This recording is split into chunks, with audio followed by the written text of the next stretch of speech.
20 years. I put the years up here in case you thought it was just 20 years it's been happening. I'm going to start in 1982. The reason why is I couldn't fit everything in that happened over the last 30-something years into an entire presentation in 1 hour. So we're just going to cover the first 20 years. For those who don't know me, I'm Phil Conrod. I have some gray in my beard. I don't know why I look younger than I am, but I've been around a long time. And what I want to do is start off with a little history. I started game programming when I was a kid. That's me. Doesn't resemblance there? Yep. 1974, I lived in Oakland, California. It was a great time to live in California, especially in the Bay Area. But in 1974, I used to go to this Chabot Science Center, and in the Chabot Science Center had this PDP-10. Anybody know what a PDP-10 is? Oh, gray hair over here. I was about to say I'm going to be the oldest guy, but no, he's got me made. So that's a compliment. King James, never mind. So they had a PDP-10, and on it, there's this guy who actually had set up a lunar lander program on it. And as you were going through the science center, everybody's looking at the stars, and they're looking at the planetarium stuff. And he had this little teletype machine sitting in the corner, and it was chugging along. Anybody ever use a teletype? You know, it's like a typewriter, chunk, chunk, chunk. Oh boy, none of you guys had that pleasure. Okay, anybody did a electric typewriter in high school? Okay. That's what it was like. It was like typing on one of those. And so it printed off. And so instead of having a green screen or a color screen, it was all on paper. So you did one line at a time playing a game. So it was really slow. That thing right there was 110 baud. Anybody know math? What 110 baud is to like, I think we got like 1.5 meg in here right now. So it is really, really slow. But when you're doing characters, not a big deal. In 1973, David All published a book through DEC, Digital Equipment Corporation, if anybody remembers that company too. It was called Basic Computer Games, and it was games written for the mainframe, or in this case, mini computer. So anybody read that book? You know, it's funny is I used to do presentations all the time, and I was the youngest person in the room, and now it's become the opposite. So this is terrible. So, how many were alive when the book came out? so David All, I should mention, David All is a Christian, but he did this through Digital Equipment Corporation, and so a lot of people out there started writing programs. And there's another guy out there. Anybody ever play adventure games, real role-playing games, that kind of stuff? Well, the original one was called Colossal Cave. Anybody play Colossal Cave? Okay, a couple of you. So it was all text-based, and so you would say go west, go south, you know, pick up lamp, that kind of stuff. And so Zork was one of the ones that came after that. So it was a text-based, and you're on this teletype, and all it does is print, and it just prints line by line by line. No graphics, no sound other than the sound of the ch-chunk, ch-chunk, ch-chunk. So that's when we had to use our imagination. So then came 1977, amazing year for computers. Now, most people have probably seen this magazine. Yes, you know, Bill Gates, first computer. Everybody remember this one? It's famous for Bill. And the reason why is him and his buddy saw this and wanted to write programs for it. And so they actually wrote the basic programming language for that computer. But microcomputers basically started taking over the world. So I'll come to the Atari in a second, but anybody use like maybe an Apple II? This is before the Mac, for those of you who have a Mac. Before the iPad, before the iPod. This is a TRS-80. You might go to a Radio Shack if you can find one left. There's one in Maple Valley left where I live, so somehow it survived, but they went bankrupt. And then Commodore PET. This is before the VIC-20, before the Commodore 64. Some of you I've heard, this is a Commodore PET. These are the computers that came out in those days, and they actually had color. And so you now had screen. You could type on your screen and have color on it. Now this one's black and white. The Apple II was color. The PET was, I call it color because it was green. They called it monochrome green. And then, of course, anybody play Pong or had an Atari 2600? Okay, that's this generation. Yep. Most kids, their parents bought this instead of one of these computers because there's a big, huge price difference. Well, David All updated his book, and he said, hey, I got to take over these microcomputer guys. So he redid this, and it was for microcomputers. So you could now type in all those mainframe programs on my computer. So that was a lot of fun. So that's how I learned programming. You know what? Scott, are you in here? There you are. Oh, my goodness. He has a hat on. I can't even recognize him. Now I'm embarrassed. Okay, if he had his hat off, I would recognize him. So,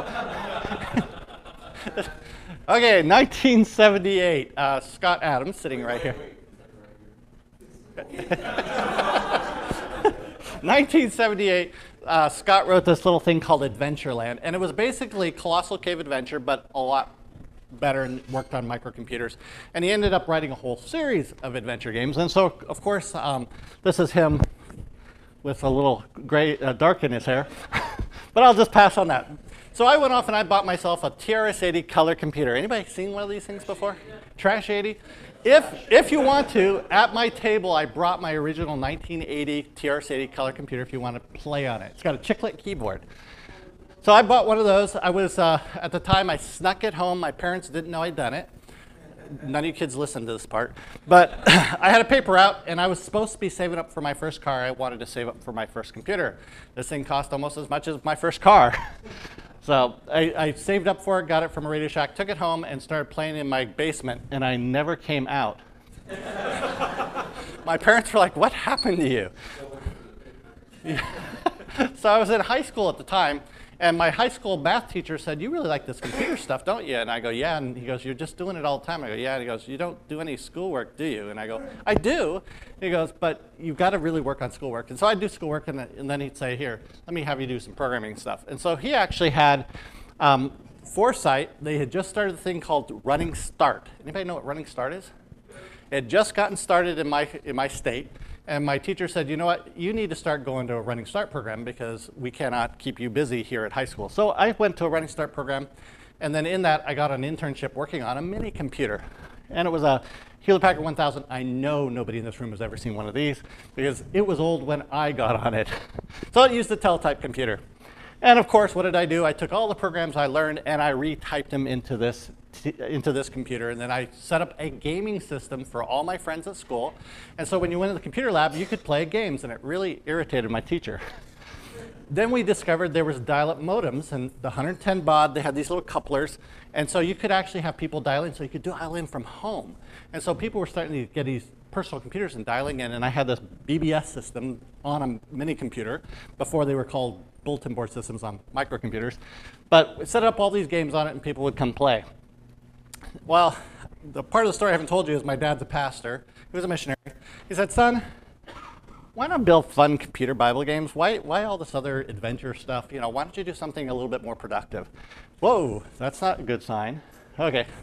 Why don't you do something more productive with your life? And so I said, you know, Dad, I don't have a degree in theology. And he goes, I do. And I said, well, I don't have, and I ran out of excuses. And so in 1982, we wrote about a dozen programs, my dad and I. He got into programming. He actually learned programming. It was really great. It was a father-son thing. And we started a company called Bible Byte. And he would actually had something called Command Plus, and this was a division of it. But we did a whole bunch of games, Bible Scrabble games, memory games, typical Bible story games for kids. And so we released them on the TRS-80 color computer first, because that's what I had. And then we actually started, back in those days, there was no CDs, no discs, there were cassettes. So you pop these things in a cassette recorder and you hit play, and then it would take the sound and be like, and it would play into the computer, and it would learn how to program that way. So that's how we used to do it before CDs, discs, etc. Now flash drives and whatever else we got. So meanwhile, while I was playing around with my TRS-80 color computer in the basement, my friends were buying this little thing, the 2600. And so officially, the first probably Christian computer game came out on 2600 for the video game market. It was called Music Machine. Anybody remember Music Machine? And this is before Charlie Church Mouse for some of you guys. Just in case you can't remember. Oh, let's see if this works. Music Machine. Okay. Anyway, so you got this disc, or in this case it was a cartridge, and you say, hey, I'm going to plug it in. I think I actually have it here, somewhere around here. Anyway, here it is, right here. By the way, these things go for like $5,000 on the internet. It's amazing. But you plug it into your 2600, and you think this would happen, right? No, that's not what happened. This is what actually happened. You plug in the cartridge, and it boots up, and do you feel cheated? This was like 2-bit sound, 4-bit sound, probably before 8-bit sound. I don't know what it was. But basically, what it was is the fruits of the Spirit would fall down from heaven, and you and your sister would be catching it. Yeah, catch it from, yeah. There you go, fruits of the Spirit. I don't know, music, presents, but other stuff like that. So anyway, that was one of the first video games that you could buy on a cartridge form. So at the same time we were doing computer programs and games on PCs, you could play it on this. I know you guys are captivated. Any of you retro gamers? Play retro games? Some of you wrote retro games? So I'm going to stop digging you. I'm sorry, Scott. I'm just glad someone else is older like me in this room.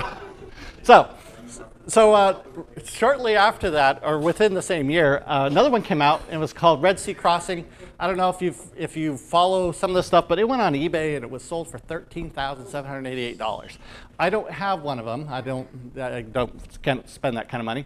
But they advertised in magazines. Back in those days, there was no internet, there was no email, there was no Twitter, there was no nothing. And so you basically put it in a magazine and hoped someone would find it and read it and order it. And so I think that's how you did most of your advertising. That's how I did mine.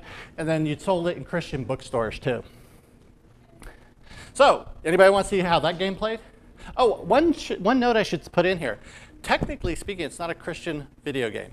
I contacted the author when I was working on a chapter for my book on the history of Christian development, game development, and he let me know that this was actually happened several thousand years before Christianity, and so it's actually a story that predates Christianity. So my guess is he probably has a Jewish heritage. So when I told him I'd like to put it in our book, he was like, why would you want to put it in your book? So I'm noting it in here because it was actually something that happened back in on the Atari 2600, and a lot of people thought it was a Christian Bible video game. Okay, so this is the beginning of, now if you're writing your own game nowadays and you're looking at this kind of stuff, you're like, wow, my stuff looks really good. Even some of the 2D retro looking stuff, this is how I started. Well, most of you don't know this unless you were older. In 1983, there was a North American video game crash. And what happened was the market got flooded by tons and tons of these consoles. And so in addition to Atari, there was the Atari 5200, the Bally Astrocade, the ColecoVision, the Emerson Arcadia, the Fairchild, the Magnavox. Anybody own any of these other than you? So basically the whole market got flooded, and so you drove the price down on these video game systems to like under $100. What's that? Did I miss something? Nope. Okay. Also, what they did is they lost control of their channel too. So anybody could write a game, anybody could sell a game. And so went from 3 developers, main developers, to 30. And then there was a price war between my favorite stuff, my little TRS-80 color computer, which was driving down in price. And so everybody's like, why buy a video game cart system when you buy a personal computer for the same price? So it basically put Atari hardware out of business. Well, luckily, at the same time, a publisher approached my dad and said, hey, have you ever thought about taking these games and teaching other people how to program? And so we're like, well, why not? So we took all the programs we'd written, and we took the source code and put it into a book, put a little introduction around it. My dad, of course, having a degree in theology, wrote a little bit of theological statement around him. Nothing unusual, just biblical stuff. But, and we published it through Accept Publishing. And so this was published, we wrote it in 1983, and then it got published right January 1st, 1984. And so if you had a TRS-80, if you had a Atari, Texas Instruments, anybody had a Texas Instruments? Those TI-99, that thing on the right? Anybody reckon? I know someone here knows that bottom one. I want to hear his English accent. I don't see him. There it is. There, I just like hearing that. Timex Sinclair. So that was this is the American version of the British version. So that was a little tiny one. I've got one of those at my table too, if you want to come by, and so play around with it. At the same time, since we didn't have internet, we didn't have email, we didn't have any way to communicate with each other, there was another pastor and his son, Bernard Bangley, and they wrote a book called Bible Games for Personal Computers. And it was also written for TRS-80, like ours, Atari, Commodore, and then the Apple II. And at the same time, we did the same thing. And we came out with a second book that also covered the Apple II and Commodore VIC-20 and then CPM. Anybody did CPM? CPM, yep, an older system. Yep, a couple of you. You got to raise your hand higher so I can see you. So it was for a whole bunch of other computers that came out, and so the market was getting flooded with all these 8-bit computers. These are just reviews that were done back then. There was no Twitter, there was nothing. You couldn't even advertise that you had a decent game. Nobody could write up stuff. But luckily, there was a couple of magazines that actually did a review of our books, and they were very complimentary. But the one I wanted to point out was this bottom one. It says, "It is hoped that this book is only the pioneer in what will become the earth-shaking Christian software industry." That's you guys. You guys are the earth-shaking Christian software industry. So now, we have to ask ourselves, is the earth shaking? So anyway, now I'm probably getting to your guys' generation, right? Anybody, how many people recognize this computer?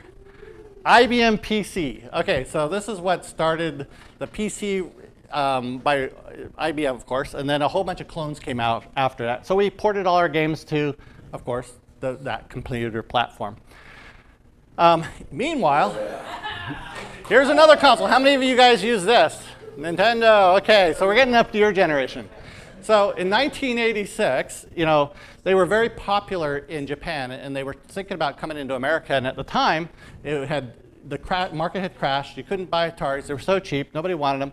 And Electronics and Gaming Magazine said that, basically Nintendo's crazy for coming into the North American market. Well, we know how that story ends.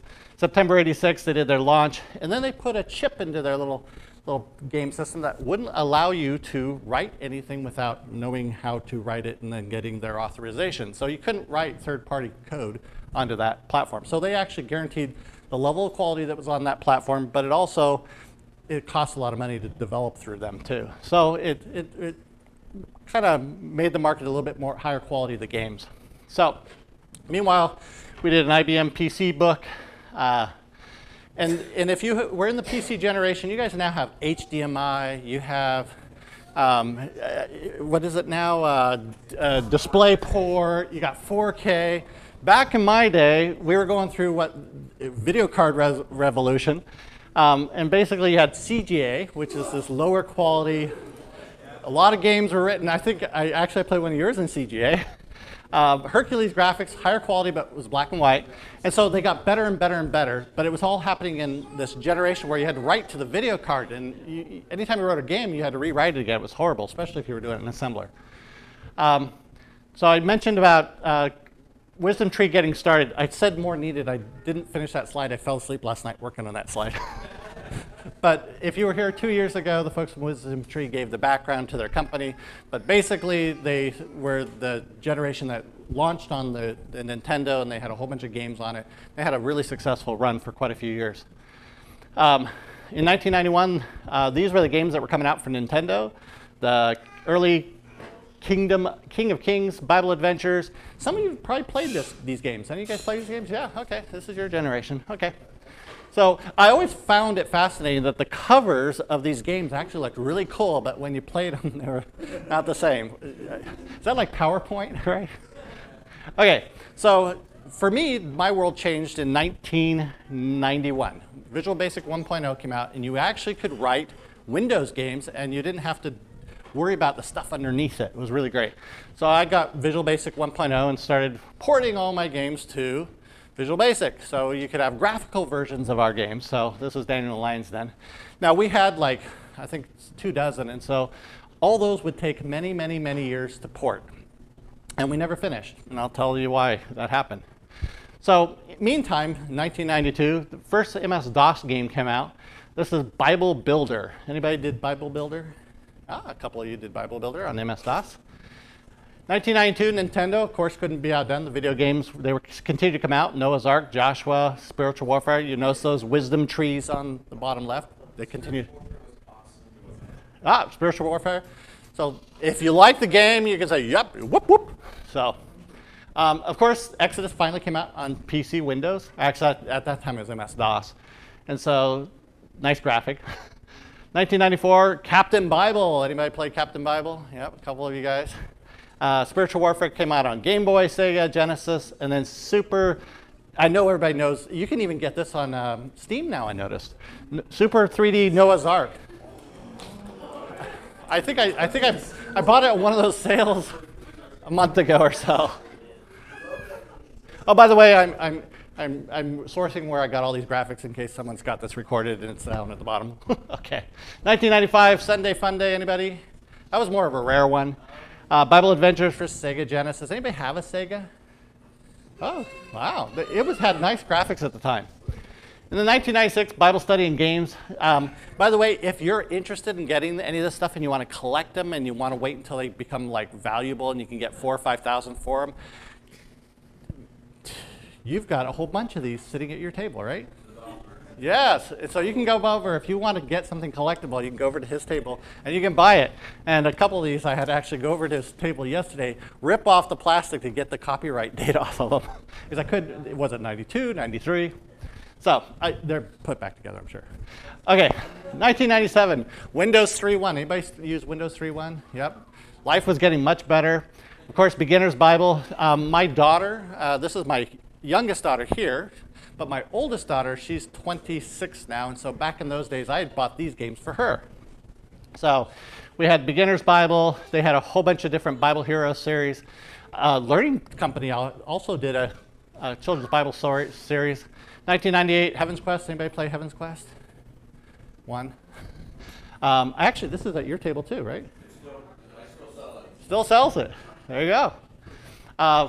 Scripture Solitaire, Inspired Idea. There's a bunch that came out from Inspired Idea in a row. Scripture Solitaire, Godspeed.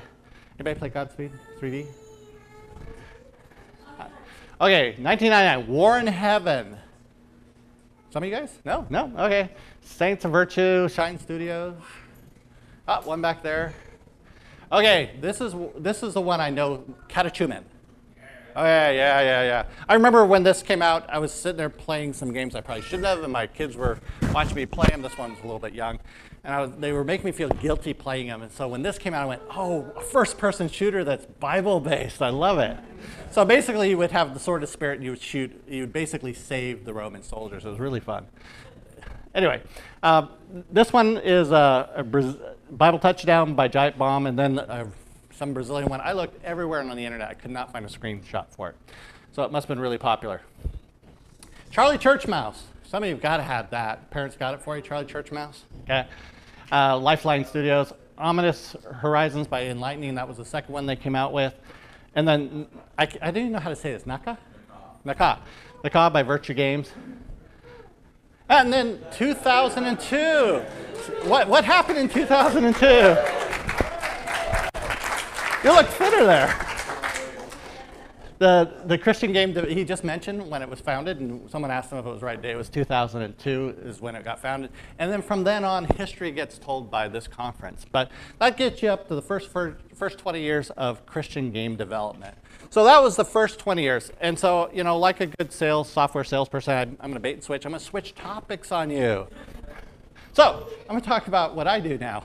So I used to write a lot of games. I haven't written a game in a long time. Well, as of about 2 years ago. I had more joy and had more fun teaching people how to do programming. And so my career ended up writing books. So we wrote a bunch of books, 4 of them. These are the Christian ones we sell into Christian homeschools, Christian schools. And it's basically, this book is a lot thicker now. If you come over to my booth, you can see they're about this big and this thick. But we teach kids computer programming in Visual Basic. How many people program in Visual Basic? A few of you? Visual C#? C#, if you're a Unity person, you better have looked at the C# and not just played with the stuff on the asset store. So programming in C#. Java, anybody do Java programming? Oh yeah, there's a few of you. Small Basic, most people are like, what's Small Basic? It's for kids. And so if you have someone who's like 10 years old and wants to learn game programming, Small Basic's really easy to learn. How many of you learned Basic when you were a kid? Yeah, isn't that great? When you were a kid, you got a computer, you got home, and there was this thing called BASIC on the computer. Anybody remember what happened with Windows 98? BASIC disappeared. You boot up a computer now, and there's no BASIC. So this free programming language that kids used from 1999 and on, there was nothing there. And so you had to go buy Visual Basic for a lot of money. And so a lot of schools didn't teach anymore. What's that? QBasic, there was Turbo Basic, I remember all these, Turbo C, a whole bunch of other ones. But you had to go buy these things. But on a normal computer, most kids didn't program anymore. And so what happened is a whole generation of kids didn't learn programming. And we lost out on a whole bunch of folks who could have been game developers, application developers. And so nowadays, I'll explain why we continue to do what we do. So I have two versions of our tutorials. One is for Christian schools and homeschools, and then we also sell into the secular market for public schools. And we've got 24 different books that cover a whole bunch of different gaming application development. And so these are sold into schools around the world. And so this part of the business funds the Christian development side that I do. And on that side, we use games like Lunar Lander. Remember the Lunar Lander that was text-based? Now we've got graphical ones. Anybody play Frogger? Sorry, Leapfrog. I can't call it Frogger. Leapfrog. So the cars go backwards. It's not the same as Frogger.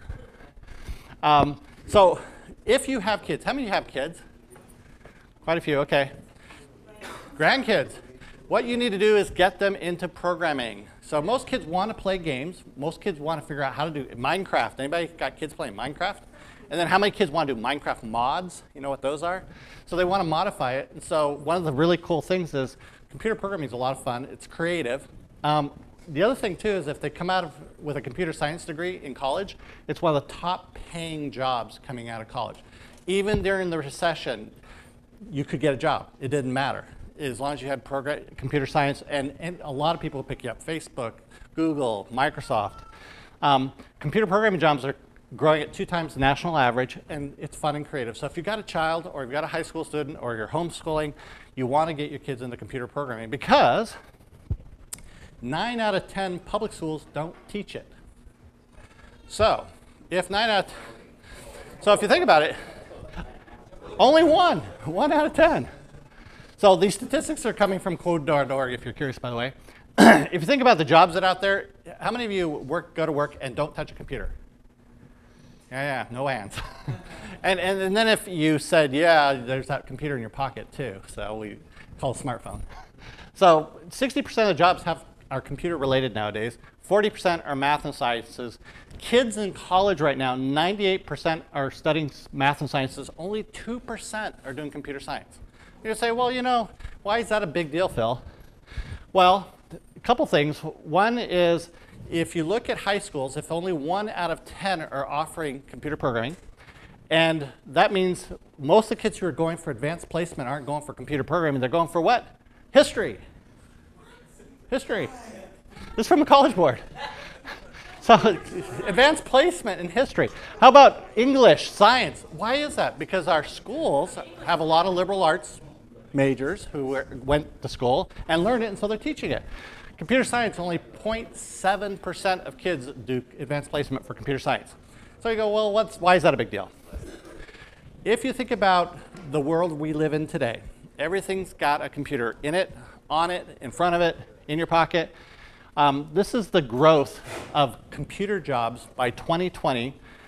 Basically, it's a $500 billion opportunity, but there's going to be 1.4 million computing jobs by 2020. We're sitting here at 2016 right there.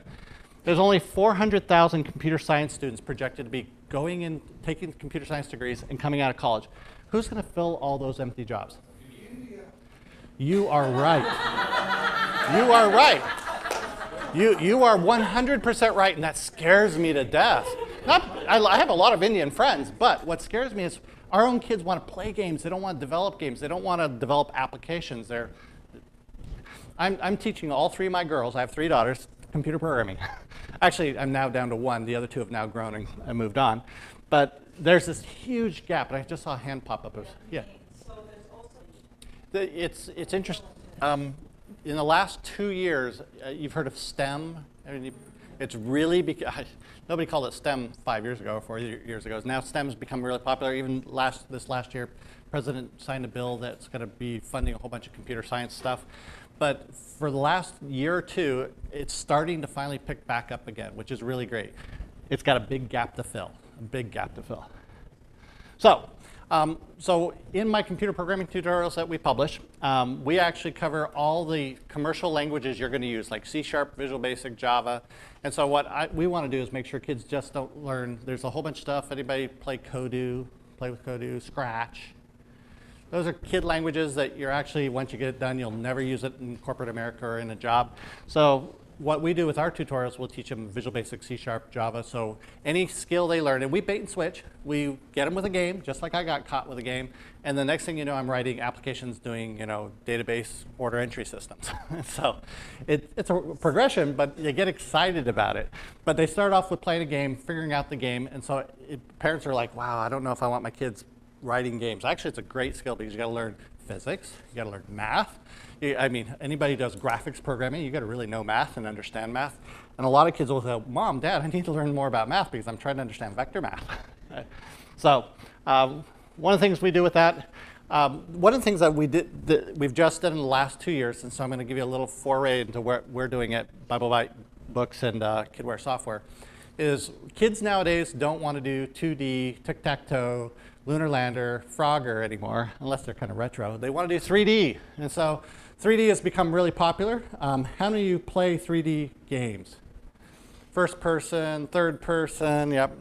So we've started changing up our curriculum, and so now we're doing 3D gaming using Unity and C#. And so this is our latest curriculum that we're working on right now. Actually, a few people in the room are helping me with that. John Collins sitting in the back there. He wrote a chapter. Yeah, oh, yeah. The intro chapter, remember? Not the introduction chapter to Unity. He said, I didn't write that game, Phil.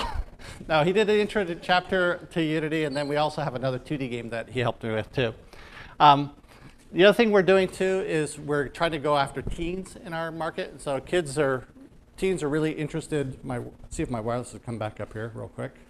If you come by my booth, I can show you a demo. I don't want to sit here and try to fiddle with the wireless. So we're now doing 3D games. This is, if you saw our Moses Rod kind of cartoony version, this is now, we're teaching kids how to do Unity. So they'll do everything from, let me get this started here. I might have to turn down the volume. Yep. So the tutorials are designed basically, we give them a whole bunch of assets that they put together, and then they write programs around it. And so this one was totally designed from a friend of mine in Czech Republic, and so he did all the graphics for it, the 3D models for it. And so you get to put it all together, and at the end, you'll actually have a decent looking game, and this is what it looks like today. So in this, these are the models once they're all put together. And it's a rather large environment. And I mentioned earlier that I hadn't, and these are the 3D models for the characters that you can put in. You can animate them, you can mech them, the whole works. One of the things that I wanted to do is make sure that kids had really good assets to work with instead of just kind of cheesy stuff, so I invested in this one.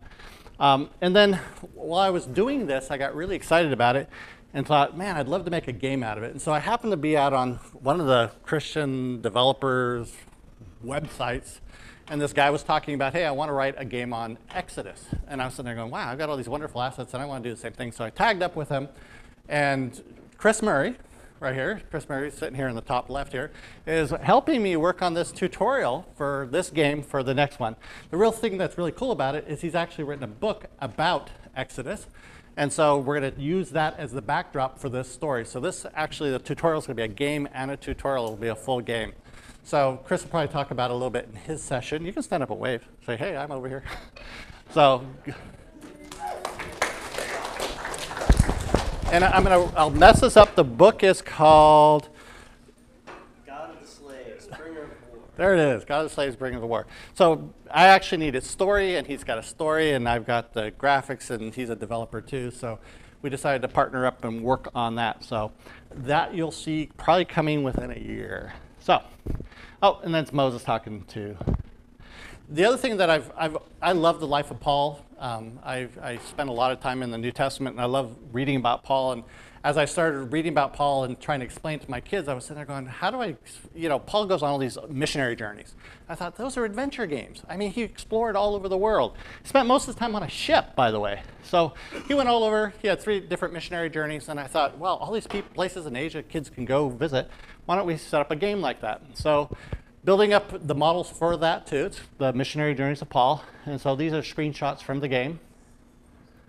And you can buy my booth if you want and play them. Whoop. Oh, I'm not on the internet, so you're not going to get to see that video. Here's the characters you'll get to work with. So all the characters we're going to provide with it are all usable by the kids. They can use them in their own games. They can make their own commercial games if they want to. That's an in-game screenshot. And animation. I'm sure most of you guys have seen. How many of you use Unity? Use Mechanim, do Mechanim animations? Some of you, Mechanim? If you do, come talk to me. I've got a project I need help with. So, yes. Anyway, I'm having a hard time finding anybody who does Mechanim. So, we're hoping to have that come out in 2017. So, and then I'm having a little fun. How many people know Vertigo games? Adam's Venture. You ever play Adam's Venture? Okay. They're the guys that made Vertigo games, made Adam's Venture. I've been partnering up with them with a whole bunch of game assets they used and they have in their pool. And we're putting them all together for kids to use and teens to use learning game programming. So we actually wanted to use high quality assets. They have this series called the Extreme series. And so it's 3D models, it's game environments, levels. It's a whole bunch of really, really cool assets. And you can build an entire game out of this. And so we've put it into our latest tutorial. And so the kids will have access to all these as part of the tutorial. And you can actually really do some really cool stuff. So when you're done with it, this is what it's going to look like. So basically, the kids will get a car controller, and they can explore the world. And it's a apocalyptic world that's happened in the end times. It doesn't matter if you're pre-trib, post-trib, mid-trib. You can write it any way you want. You can be a pan-trib. Any of you guys pan-trib? Pan-trib. My dad coined that term for me. It pans out in the end. You can be a post-millennialist, millennial, pre-millennialist. You can, whatever you want to do, you can write any game you want. So Left Behind, I think, was pre-trib, so you can do any of your own. So we give you all the assets. It's got all the characters in it. So it's actually really good. So if you want to come by my booth, I can give you a demo of any of those. My daughter will be helping me out, too. So I'll open it up for questions about either the first 20 years, the last 10, 12 years of Christian game development. The one thing I do want to point out is there has been a Christian software industry. Most people know it as Bible software, so Logos, QuickVerse. Do you guys remember? Any of you guys have those? Now you got it on your phone now. You probably got YouVision or YouVersion or whatever it is. So that's how I got started using computers, is I actually wanted to take my Bible, a King James version of text, and I put it into my, anybody have a Palm Pilot? Remember the Palm Pilot? I put it in my Palm Pilot, and so that was my first Bible I could take with me. And so folks like QuickVerse, Parsons Technologies back in those days, they've renamed themselves several times. I've got whatever it is, the latest version in my Pocket Bible, I think it's called now. But that was how the software industry got started on that side. But on the gaming side, this is what this conference represents. So any questions about history? You've got some older folks in here who probably talk about history too, who were also there. Yes?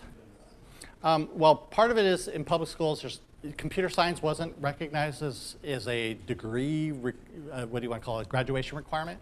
So in a lot of schools, if they did computer programming, it was an elective. So kids are like, I've got to get my required courses done, and they don't want to waste some time on a tough program like computer science. And so it wasn't required. State of Washington, where I live, just 2 years ago, they actually made computer science a science. You could use it as a science credit. And so it's happening across the nation now. A lot has to do, anybody see that video 2 years ago, code.org, and it's got a whole bunch of famous people who are coders, and it's got Obama on there. It's a guy from Black Eyed Peas, I can't remember his name. Yeah, that guy. Some basketball player, all these guys who learned coding, and they talk about how cool coding is and how fun it is. That really helped because I got a lot of kids. There's this day of code that happens every year nowadays, the last couple of years, where kids are actually learning to code in school. Programs in schools, like I participate in TEALS. It's a Microsoft program where it puts computer programmers in classrooms and help teach kids computer programming. So I go to a TEALS conference every year over at Microsoft, and they bring in like 700 computer science kids. So that's how it's starting. They are now doing teacher training. That's another problem, is this whole generation right behind me didn't learn programming, so they don't know how to teach programming. So that's one of the reasons why the curriculum I have right now goes into secular schools, private schools, public schools, charter schools, and it's all designed to teach teachers how to program because it's all self-study. It also, you can do it at home too, and so that's why homeschoolers really love it because it's all self-directed, self-study. You don't need a teacher, and so a parent doesn't have to freak out, or a teacher who's never taught programming courses before. And I get calls from people who are like, I teach PowerPoint, I teach Word, but I've never taught programming yet. So just be one chapter ahead. Yes, and then I'll come over here. Yeah, it helps a lot to understand logic. It helps a lot to understand programming conventions and just how the philosophy works. A lot of the coding languages today, Microsoft's got a new one out that's designed for business people to use too. But if you want to write a game, I mean, you can get Unity and you can buy one of the packs on the asset store. I think Playmaker, I think actually that's one of the ones in one of my tutorials that you can use. We've licensed Playmaker in our tutorials, so the students get a free version of Playmaker. It's an education version, so we worked with the Playmaker folks to do that. We have several other assets we use in our tutorials that we've worked with the authors of those assets and spent a little bit extra money to license it for the students so they can use it themselves. Some of them, they can use it in a commercial project. Others, it says, no, you can't, only for academic use and learning at home and stuff. There's a question over here, yes? What age is your curriculum? We start at 10. So Microsoft Small Basic was designed by Microsoft to start at about 8, 9 years old. Our game programming curriculum, Computer Bible Games, has math in it that requires about 5th grade level math, and so we recommend 10 years old. I know in this room, a couple of kids and homeschooled kids have gone through it too. Yes, did that answer your question? Yes. Okay. So back in the late 70s, early 80s, everything was character-based, especially in the late 70s, and so it was all about story back then. So you take some of the adventure programs that were written, whether it was Zork, whether it was AdventureLand, Pirates Adventure, there were tons of them. It was all about interactive fiction. And so it's how well you wrote a story. Because there was no graphics, there was no text. It was like how well the story was written and how long, and puzzles and stuff you would solve, but it was all in your head. And so it required a lot of imagination. So we didn't have that challenge back then. As graphics really improved and people invested a lot in I've heard this criticism a lot, and I take it myself because I know why it happens. If you are developing Halo or you're developing any of the big games, AAA games that are out there, you see how many people are working on those projects. I have a friend who works for Bungie, and it is amazing how many people work for years on Destiny. And you know, here, look at this group of people here. If we got us all together and worked on one game, all of our talents, all our skills, all the gifts God's given us, and we could pull it off, we would probably make a good AAA game. But what it would take all of us, all together. It would be this size company. But and part of the problem is, and I find it in my own work, is I have several lives I have, several hats I wear. I have one life I wear where I have like 48 people who report to me. I get a lot of stuff done. I have this other life that I have where it's just me and about 4 contractors. And it takes forever, and it takes a long time to build a quality, and by the time you build it, something new is out again. And so it's very hard to keep up. And so it's hard to compete with large gaming companies with the assets they have and the resources they have. And I'll also say, you know, some of the more popular games that made a lot of money back in my day, like Catachumon, I think was a big one. You know, Wisdom Tree did a lot, but Catachumon did well when they first released. They were competing using game engines that were, Catachumon was based on a game engine that was already popular, so the graphics is what they had to work on. But the challenge I've had personally, and I still have it, is I invest in my company. I'm self-funded. I don't take money from anybody else. And you're going to get what I can invest in it. So that's what comes with it. Not that I'm not a good designer. It's not that I'm not a good designer. In real life, I run large companies, but I have a large staff. In this life, I don't. Yes, you want to follow up? I could only answer that question from personal experience, because I can't tell you what other people think and how they feel. I know what games I play, and some of the games that I play, you know, they're visually very, very good. And the game stinks, but the visualization on it is really good. Like The Vanishing of Ethan Carter. Horrible game. I'm sorry, I shouldn't say it that way. Not the type of game I would play normally in front of my kids, but the graphics in it were photorealistic, and I just sat there in awe looking at it, just that part of it. I think for me, I buy different games for different reasons. Like there are games, most of the people who in this room, I've probably bought your game. Either one, because I wanted to encourage you. Two, I wanted to invest in you.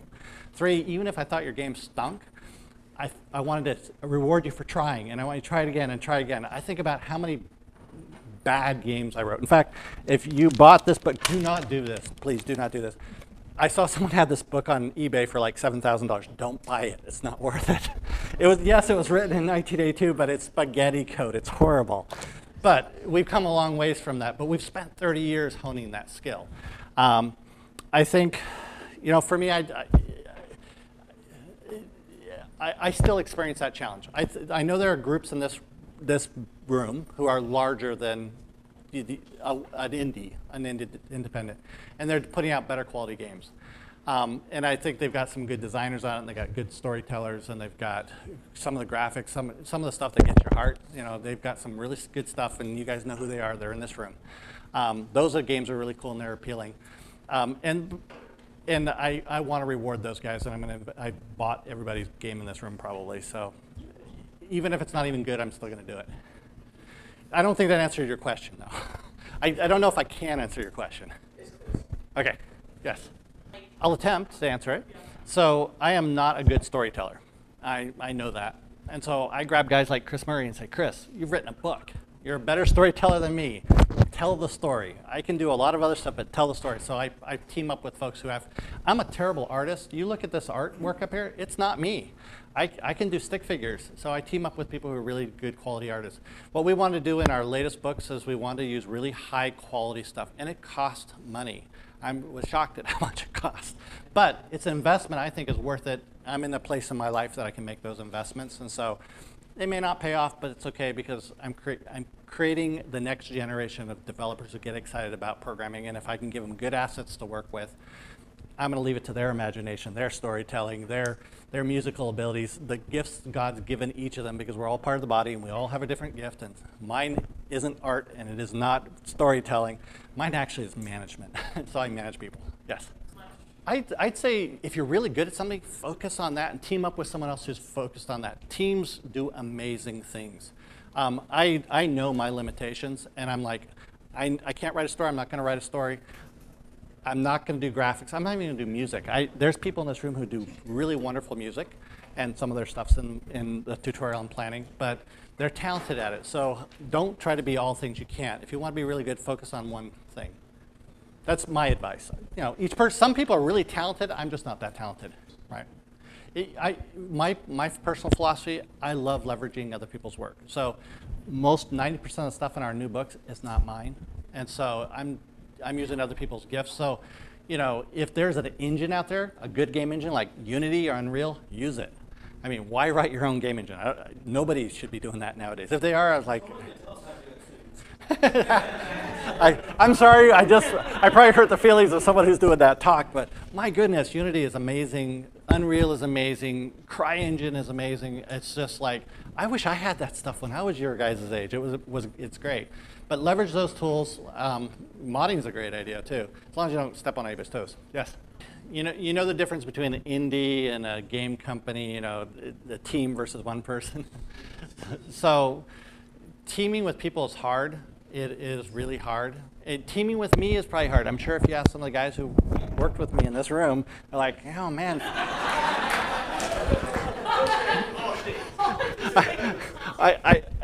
Because I'm a driver, and it's just part of my personality type. It's the gift God's given me, and it can be annoying. Each of our gifts are really good, but they can also in excess annoy people. If you're creative, if you're a marketing guy, and I'll come to you in a second, Chris. Everybody has different skills, and so it's basically humbling yourself and saying, you know, this is what I do well, and I can focus on it, and I want to help someone else succeed, and together we all succeed. And so if you're serving one another, and you're taking your gift and you're serving one another, and you get your ego out of it, teams gel really cool. Well, thank you very much for your time. I appreciate it.